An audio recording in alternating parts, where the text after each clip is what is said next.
যারা এই গল্পের নতুন পর্বগুলো দেখেন নাই, ডিসক্রিপশনে সকল পর্ব পেয়ে যাবেন। তো চলুন গল্পতে যাই। জায়ের মেয়ে আমার ছেলের গায়ে গরম লুডস ফেলে দিয়েছে। ছোট বাচ্চার হাতে চামড়া খানিকটা কুঁচকে গেছে, হাঁটুতে ফোসকা পড়ে গেছে রীতিমতো। ছেলে গণবিদারী চিৎকার, ওরে চিৎকারে আমিও কান্না। কি করব বুঝতে পারছি না। আমাদের কান্না শুনে বড়জা সর্বপ্রথম এলো ঘরে। সে তো ঘরের বাইরেই ছিল। এসে এমন ভাব ধরে যেন সে কিছুই জানে না। আমার ছেলের কাছে এগিয়ে এলে আমি তাকে ধাক্কা দিয়ে সরিয়ে দিয়ে চিৎকার করে উঠি, মা, আমি সন্তানের ওপর এত বড় অন্যায় মানতে পারি না। বড়জা হতভম্ব, পেছনে ঘুরে নিজের মেয়েকে চোখে টিপ দেয় সে। অমনি তার মেয়েও কান্না করে। শাশুড়ি দেবর ছুটে আসে। মেয়েটা দৌড়ে দিয়ে দাদি অর্থাৎ আমার শাশুড়িকে জড়িয়ে ধরে বলে, কাকি আমায় মেরেছে দাদি। আমি ইচ্ছে করে ভাইয়ের গায়ে লুডুস ফেলিনি। ওখান দিয়ে যাওয়ার সময় পা ফসকে ভাইয়ের বাটির ওপর পড়ে গিয়েছিলাম, তাতে একটু লেগেছে ভাইয়ের। কাকি আমায় ধমকিয়েছে, মেরেছে, মাকেও ধাক্কা দিয়ে ফেলে দিয়েছে। এসব বলে মেয়েটা সে কি কান্না। আমি রাগান্বিত স্বরে বলি, মায়ের মতোই মিথ্যা শিখেছ না? আমি কিছু দেখিনি নাকি? তুমি ইচ্ছে করে আলিফের গায়ে লুডুস ফেলে দিলে। সব করেছো মায়ের ইশারায়, আমি সব দেখেছি। এবার মায়ের মতো গুছিয়ে মিথ্যা বললে? মেয়েটা দেখলাম ঘাবড়ে গেল। পরিস্থিতি সামলাতে বড়জা এগিয়ে এসে কাঁদো কাঁদো স্বরে বলল, দেখেছেন মা, আপনার মেজে ছেলের বউ কিভাবে আমাদের ফাঁসাচ্ছে। আমার মেয়ে মিথ্যা বলবে? মিথ্যার কিছু বোঝে আমার ছোট মেয়ে? এই তন্নি শুরু থেকে আমাকে, আমার বাচ্চাদের হিংসা করে। আমার মেয়ে বাচ্চা নাকি যে ওর ছেলের গায়ে ইচ্ছে করে লুডুস ফেলবে? ওটা তো ওর ভাই। তন্নি আমাদের পছন্দ না করলেও আমি আমার বাচ্চাকে শিখিয়েছি, মা চাষিদের মাঝে যাই হোক, ভাই বোনেতে মিলে থাকতে হবে। আমি এসেছি দেখতে যে বাচ্চাটার কি হলো। তন্নি রাগ দেখাচ্ছে আমার সঙ্গে। এ কেমন স্বভাব মা? এতদিন একা একা থেকে তন্নির লোভ হয়ে গেছে। এবার যখন আমরা দুদিন থাকতে এসেছি ও হিংসা শুরু করেছে। বলি, আমরা কি সারা জীবন থাকবো নাকি এখানে? 4 দিন বাদে দেবরের বিয়ে। বিয়েটা হলেই চলে যাব। তখন থাকবে ছেলে নিয়ে সংসার জুড়ে। দেবর চিৎকার করে বলে, ওরা ভাই বোনেতে না হয় একটু দুষ্টামি করে লুডুস ফেলে দিয়েছে, তাই বলে মায়ের ঝগড়া করা যাবে নাকি? ছোট বড় মানো না। বড় যার গায়ে হাত তোলে। ফুটফুটে মেয়েটাকে পর্যন্ত রাগে মেরেছে। এ কেমন অসভ্যতা। আমি কিছু বলতে যাব এমন সময় দেখলাম ছেলে আমার কাঁদতে কাঁদতে নেতিয়ে পড়েছে। মাথা কাজ করছে না আমার। ছেলেকে কোলে নিয়ে বাড়ির বাইরে ছুটলাম। দেবর যা শাশুড়ি তখনও আমায় নিয়ে চর্চা করছে, আমার দোষ ধরতে ব্যস্ত। আমি পাশের বাড়ির এক ভাবির সহযোগিতা নিলাম। শাশুড়ি মা পেছনে পেছনে আসছে আর বলছে, গেল ওর ভাবি জামাইয়ের কাছে, ছেলে ব্যথা পেয়েছে, আমরা ডাক্তারের কাছে নিতে পারবো না নাকি? পরকে না জানালে ওর হয় না। আমি পাত্তা দেই না তার কথায়। এর সঙ্গে জবাব দিলে ঝামেলা সৃষ্টি হবে। এরা যে কত আমার ছেলেকে দেখবে তা জানি আমি। ছোট ছেলেটা যন্ত্রণায় কাতরাচ্ছে আর ওরা আমার দোষ ধরতে ব্যস্ত। আমি মা, আমার মাথা ঠিক নেই এই কঠিন পরিস্থিতিতে। তাই বলে তোরাও থেমে থাকবি? এ কেমন পরিবার তোরা? কেমন চাচা দাদি এক চোখে নুন আর এক চোখে তেল দেখছে? মেয়েটার কিছু হয়নি, তবুও তারা মেয়েটাকে আর যাকে নিয়ে মাতামাতি করছে। এদিকে আমার ছেলে যন্ত্রণায় কাতরায়। পাশের বাড়ির ভাবি ও তার স্বামী যখন সবে খেতে বসেছে, আমায় বিধ্বস্ত অবস্থায় দেখে এগিয়ে এলেন তারা। আমি শুধু বললাম, ভাই ভাবি, আমার ছেলেটাকে বাঁচান। গরম লুডুস পরে হাত পা পুড়ে গেছে ওর। ওর বাবা বাড়ি নেই, আমায় সাহায্য করুন। ভাই ভাবি তৎক্ষণাৎ রিকশা ডাকে। ছেলেসহ আমিও রিকশায় উঠি। ভাই আসে পেছনে পেছনে। আমার হাত পা রীতিমতো কাঁপছে তখন। ভাবির ফোন থেকে আকাশকে কল করি। 4বার কল দিয়েও সাড়া পাই না। আকাশের এখন কাজের সময়। কাজের সূত্রে শহরের বাইরে গেছে 3 দিনের জন্য। বাড়ি ফিরবে আরও 2 দিন পর। ভাবি প্রশ্ন করে, এমনটা হলো কি করে তন্নি? আমি তাকে কাঁদতে কাঁদতে সবটা খুলে বলি। ততক্ষণে হাসপাতালে পৌঁছে গেছি। ছেলেকে ডাক্তারের কাছে নিয়ে গেলাম। ডাক্তার ইঞ্জেকশন সহ আরও কিছু করে। ছেলেটা আমার কথা বলতে পারছে না আতঙ্কে, শুধু মা মা করে। ভাবি আমায় বাইরে নিয়ে যায়। ছেলের একটু রেস্ট দরকার। আমি তখনও কাঁদছি। বাইরে দুটো চেয়ারে বসি দুজনা। ভাই ডাক্তারের সঙ্গে কথা বলছে। ভাবিকে জড়িয়ে ধরে বলি, ভাবি গো, ওই ডাইনিটা আমার সাজানো সংসারটা শেষ করে দিয়েছে। আমার থেকে আমার স্বামীকে পর্যন্ত কেড়ে নিয়েছে। এতদিন আমার সঙ্গে শত্রুতা করেছে, এবার আমার ছেলের সঙ্গেও। ভাবি বলেন, তোমার বিষয়ে সবটা জানি আমি তন্নি। পরের ঘরের বউ আমি, তাই তোমার সংসারের কিছু বলতে পারি না। তোমার দেবর শাশুড়ির জন্য তোমার বাড়ি যাওয়া বন্ধ করতে হয়েছে। তারা চায় না তুমি আমার সঙ্গে কথা বলো। অনেক দিন ধরেই তোমায় কিছু বলতে চাই, সময় সুযোগের অভাবে বলতে পারছি না। তোমার শহর ফেরত বড় যা মহিলাটা খুব বেশি সুবিধার নয়। সে তোমায় দিয়েই তোমাকে ধ্বংস করেছে, কিন্তু তুমি তা বুঝতে পারলে না। একটা স্বামী স্ত্রীর মাঝে খুব সহজে তৃতীয় ব্যক্তি ঢুকতে পারে না, যদি না তোমরা তাকে অনুমতি দাও। এখানে তোমার যাকে তোমাদের ভেতরে এনেছো তোমরা নিজেরাই। তোমার জায়ের উদ্দেশ্য তোমায় দিয়েই তোমার সব ছিনিয়ে নেবে। তুমি বোকা, কিচ্ছু বুঝতে পারলে না। সর্বপ্রথম সে তোমার শাশুড়িকে হাত করেছে। তোমার শাশুড়ির শুরু থেকেই তোমার প্রতি রাগান্বিত ছিল। সে আরও কান ভাঙিয়ে তার মনটাকে বিষিয়ে তুলছে। এটা করেছে তোমার মনে অশান্তি তৈরি করার জন্য। তুমি যখন ওদের অত্যাচারে বিরক্ত, তখন সেই রাগ দিয়ে খাটিয়েছ আকাশ ভাইয়ের ওপর।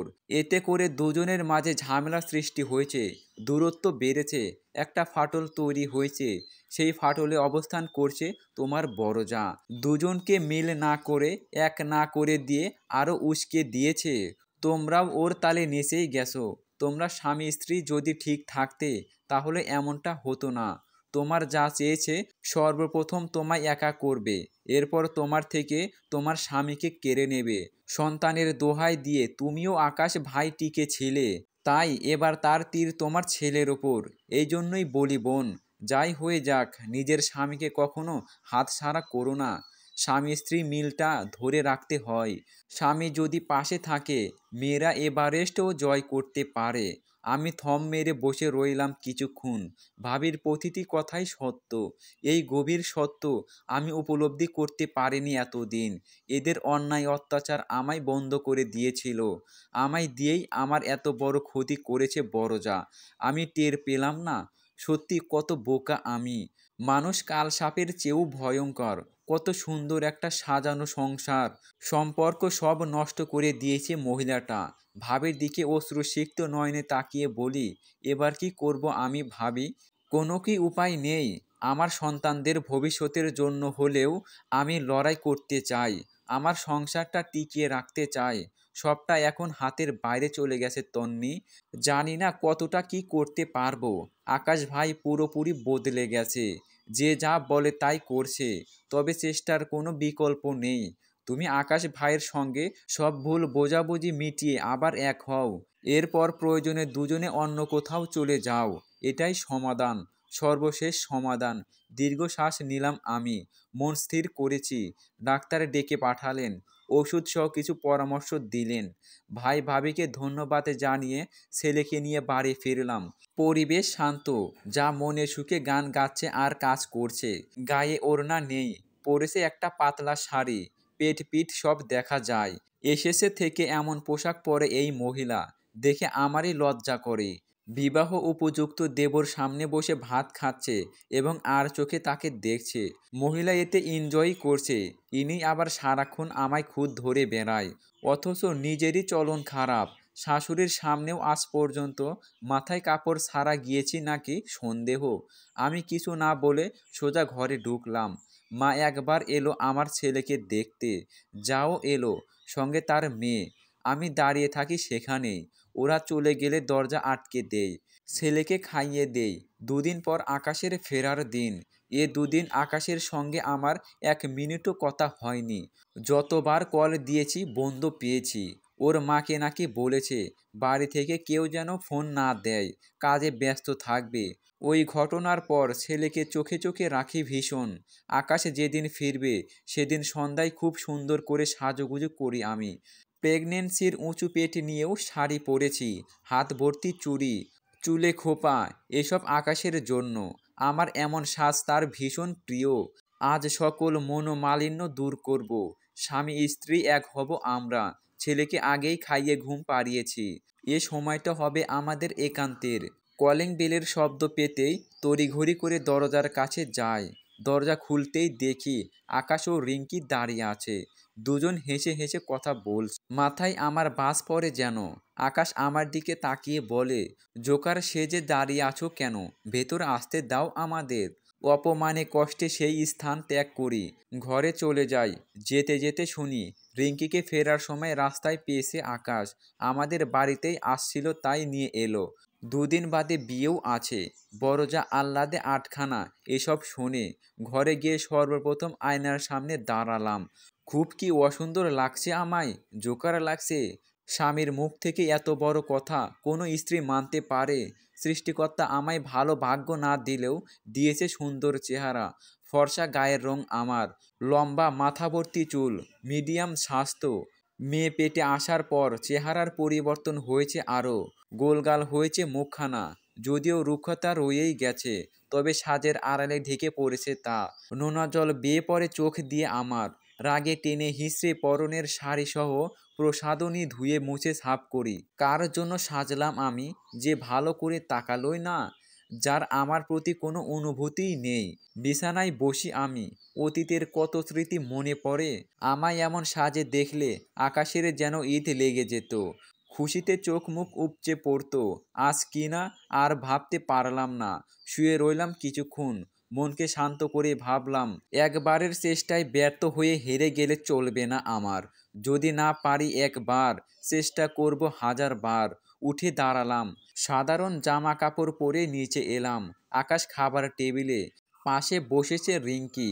আমার একটু মন খারাপ হলেও কিছু বলি না। সবাইকে খাবার তুলে দিলাম। আজ আকাশের পছন্দ মতো রান্না করেছি। আলোচনায় জানতে পারলাম রিঙ্কি বিয়ে শেষ হওয়া অবধি আমাদের বাড়িতেই থাকবে। খাবার দিয়ে পাশে দাঁড়িয়ে আছি। সবাই সহ আকাশ খেয়ে নিল। আমায় বলল না একবারও। দাঁড়িয়ে থাকতে কেমন হ্যাংলা লাগছিল নিজেকে। ওদের খাওয়া শেষ হতে আমি খেয়ে নেই। আকাশ ঘরে যায়। আমার ঘরে নয়, অন্য ঘরে। ওর পেছনে পেছনে আমিও যাই। বড় যা ডেকে বলে, ওইদিকে কোথায় যাও তন্নি? আমি বলি, আমার বরের কাছে। বড় যা মুখটা কুঁচকে নেয়। এমন কিছু আশা করেনি সে। ঘরে গিয়ে দেখি আকাশ পোশাক বদলে বিছানায় রেখে সবে বসেছে। আমি ওর পোশাক গুছিয়ে দেই। ধুয়ে দেওয়ার জন্য বাছাই করি। আগ বাড়িয়ে প্রশ্ন করি, মিটিং কেমন হলো? আকাশ জবাব দেয় না। আবারও প্রশ্ন করি। এবার সে কিছুটা চেঁচিয়ে বলে, এত পেঁচাল কেন কানের কাছে? চুপ থাকতে পারো না? কাজের খোঁজ রেখে তোমার কি লাভ? তুমি কি আমার কাজ করে দেবে? এসেছি থেকে ক্যাচাল লাগিয়ে রেখেছো। আমি চুপ রইলাম তবুও। এখন কিছু বললে ঝগড়া লেগে যাবে, যা আমি চাই না। একটু পর আবারও আকাশের পাশে গিয়ে বসলাম গা ঘেঁষে। আমি বসতেই সে সরে গেল। যেন ঘৃণা লাগছে। বললাম, চলো আকাশ, আজ আমরা আমাদের ঘরে ঘুমাই। ছেলে ঘুমিয়ে গেছে। ছেলের কথা শুনছো তো নিশ্চয়। কাল কথা বলবে। কাজ শেষে ক্লান্ত হয়ে এসেছো। চলো ঘুমিয়ে পড়ি। আকাশ তেজ দেখিয়ে বলে, তো যাও না। আমি কি তোমার হাত পা বেঁধে রেখেছি? তোমার সঙ্গে এক বিছানায় ঘুমাতে আমার আর রুচি হয় না। বিশ্বাস করবেন কিনা জানি না।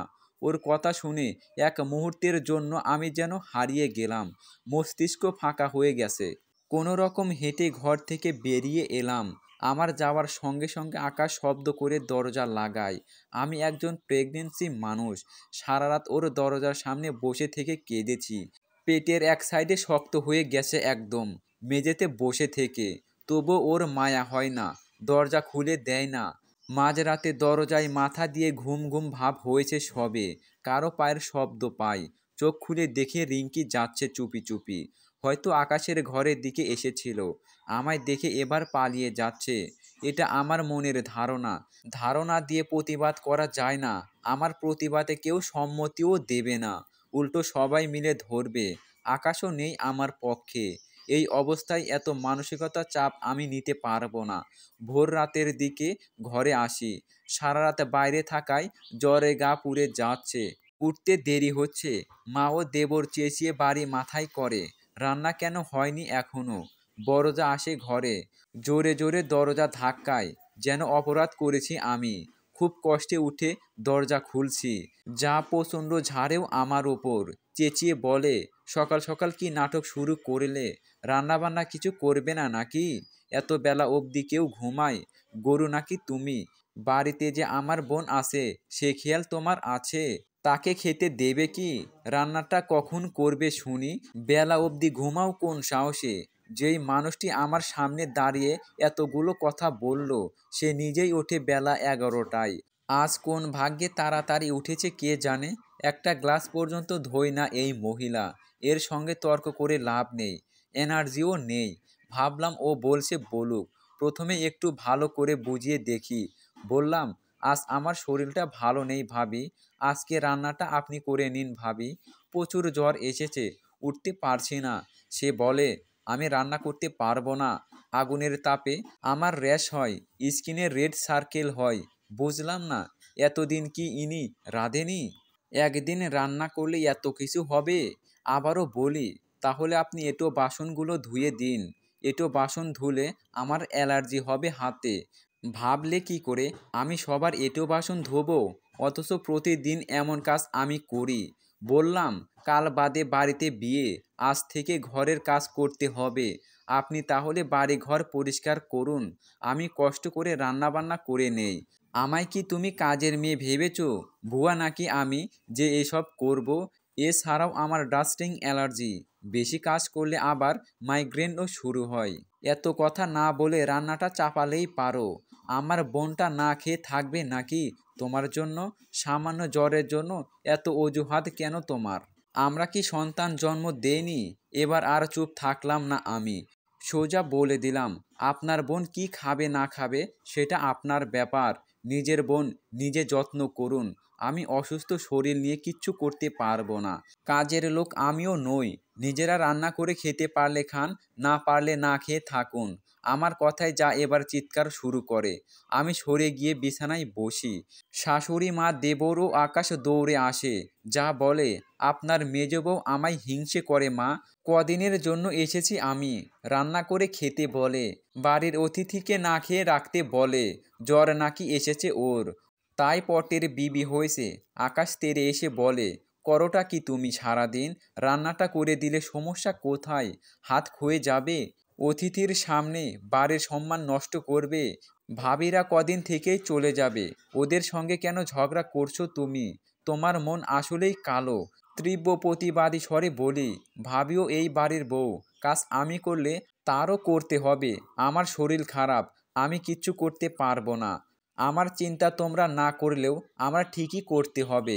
আকাশ আমায় গালি দেয় প্রচুর, ঘর থেকে বেরিয়ে যায়। ওই দিন ওরা বাইরে থেকে কিনে এনে খায়, আমাকে বা আমার ছেলেটাকেও দেয় না। ছেলে খিদেতে কষ্ট পেলে হালকা কিছু রান্না করে দেই। ওইদিকে রিঙ্কির প্রতি আকাশের দরদ বেড়ে চলেছে দিনকে দিন। ওকে যেন চোখে হারাই। একসঙ্গে খেতে বসে, রাতভর গল্প করে। ওসব সহ্য করতে না পেরে আমি আকাশের সঙ্গে ঝামেলা করি, সাফ সাফ জানিয়ে দেই। রিঙ্কির সঙ্গে বেশি ঢলাঢলি করলে পদক্ষেপ নেব আমি। এরপর থেকে দেখি ওরা আমায় এড়িয়ে চলে।